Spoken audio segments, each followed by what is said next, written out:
NDA ने कहा कि महिलाओं को मासिक पेंशन 400 से बढ़ाकर 1100 किया जा चुका है। इसके अलावा आशा वर्कर्स की सैलरी 3000, आंगनबाड़ी वर्कर्स की सैलरी 9000 रुपए बढ़ाई जा चुकी है। बिहार में महिला वोटर चुनाव पलट देती है। महिला वोटर मोटे तौर पर नरेंद्र मोदी और नीतीश कुमार के साथ रहती है। इंडी गठबंधन ने महिलाओं के लिए चुनावी वादे तो किए, लेकिन ये वादे तभी पूरे होंगे जब ये सत्ता में आएंगे। बिहार की महिलाएं ये देख रही हैं कि नरेंद्र मोदी और नीतीश कुमार ने पहले ही महिलाओं को 10,000 रुपए दिए हैं और वो महिलाओं को स्किलफुल बनाने की बात कर रहे हैं। कह रहे हैं जो अच्छा काम कर रही होंगी उनको और आर्थिक मदद देंगे। मतलब खाली पैसा दे देने की बात नहीं है कि फ्री में पैसा अकाउंट में आ गया। आपको सक्षम बनाने की बात जो है वो एनडीए कर रहा है। इंडी वाले कह रहे हैं कि पैसा लीजिए बस।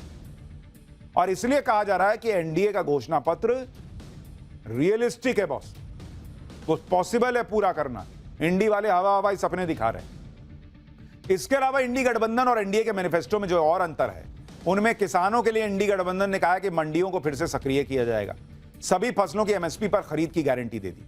एनडीए ने आज वादा किया है कि पीएम किसान सम्मान निधि की तर्ज पर कर्पूरी ठाकुर किसान सम्मान निधि शुरू करेंगे, जिसमें 3000 रुपए हर साल एक्स्ट्रा मिलेंगे। यानी पीएम किसान निधि का 6000 तो मिलेगा ही, 3000 रुपए एक्स्ट्रा मिलाकर यानी 9000 रुपए किसानों को मिलेंगे। इसके अलावा इंडी गठबंधन ने कहा था कि वो हर परिवार को 200 यूनिट बिजली फ्री देंगे, 25 लाख रुपए तक का स्वास्थ्य बीमा देंगे।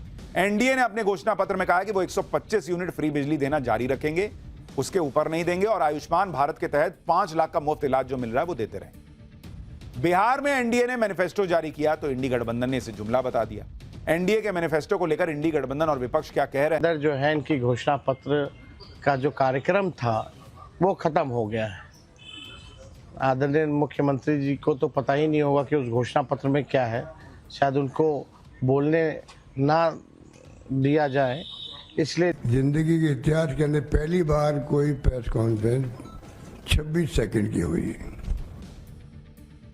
बिहार में एक बड़ी लड़ाई अति पिछड़ा वोटों की भी हो रही है। इसे लेकर इंडी गठबंधन के घोषणा पत्र में क्या कहा गया है और अब एनडीए के घोषणा पत्र में क्या है उसका कंपैरिजन देखिए। इंडी गठबंधन ने SC/ST एक्ट की तर्ज पर अति पिछड़ा एक्ट लाने का वादा किया है। आरक्षण की 50% सीमा को बढ़ाने और अति पिछड़ा वर्ग के लिए पंचायत नगर निकाय में आरक्षण बढ़ाकर 30% करने का वादा किया है। एनडीए ने अपने घोषणा पत्र में कहा है कि वो सुप्रीम कोर्ट के रिटायर्ड जज की अध्यक्षता में उच्च स्तरीय कमेटी बनाएंगे जो अति पिछड़ा वर्ग की अलग अलग जातियों के सामाजिक और आर्थिक स्थिति का आकलन करके सुझाव देंगी और वो सुझाव सरकार लागू करेगी। एनडीए ने अति पिछड़ा वर्ग की अलग अलग जातियों की जो पारंपरिक व्यवसाय करती हैं उन्हें उनके व्यवसाय में 10 लाख रुपए तक की सहायता देने का भी वादा किया। अति पिछड़ा वोट नरेंद्र मोदी और नीतीश कुमार के साथ रहा है, लेकिन बिहार में इस बार अति पिछड़ा वोटों पर इंडी गठबंधन खेल करना चाह रहा है। इसलिए बड़ी लड़ाई अति पिछड़ा वोटों को लेकर हो रही है। बिहार की चुनावी राजनीति में मोस्ट बैकवर्ड यानी